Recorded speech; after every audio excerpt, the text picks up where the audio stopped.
Ah bonjour, vous revoilà, comment allez-vous? Je suis ravi de vous retrouver cette semaine pour ce nouveau tuto. La semaine dernière, je vous présentais un micro. Pouvoir parler dedans, c'est bien, mais pouvoir s'enregistrer, c'est mieux. C'est pour cela que cette semaine, nous allons apprendre les bases d'un très bon enregistrement. Mais pour ce faire, ça ne se passe pas ici, mais au showroom. Et ouais, Mimi Mati n'aura qu'à bien se tenir.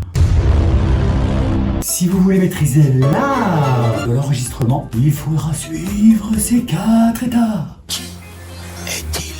Première étape, le matériel. Pour ce faire, il vous faudra un micro, un ordinateur, sans oublier la carte son. Alors Mimi, pas trop jalouse? Rien.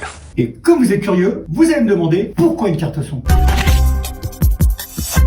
Votre carte son vous servira de mini studio. On peut venir y brancher son micro, on le branche sur son ordinateur, on peut venir y mettre des enceintes de monitoring, mais aussi un casque pour pouvoir s'écouter. Et qu'est-ce qu'on fait quand on a tout ce matériel? Eh ben on le branche. Pour ce faire, 2 câbles suffisent. Premier câble, un XLR mâle-femelle que l'on vient brancher comme ceci et que l'on vient relier sur l'entrée micro de la carte son. Deuxième câble, un câble USB que l'on branche à l'arrière de sa carte son et sur l'entrée USB de son ordinateur. On sait jamais dans quel sens les mettre ces trucs-là. Ah voilà. Et une fois branché, eh ben on enregistre. Pour cela, il vous faudra un logiciel d'enregistrement. Le mien est payant, Resonus, mais complet. On peut venir enregistrer sa voix, mais aussi brancher un instrument de musique sur sa carte son et faire ses enregistrements. Par contre, si vous voulez juste enregistrer votre voix, un logiciel gratuit comme Audacity par exemple peut convenir amplement. Et maintenant, il ne nous reste plus qu'à enregistrer.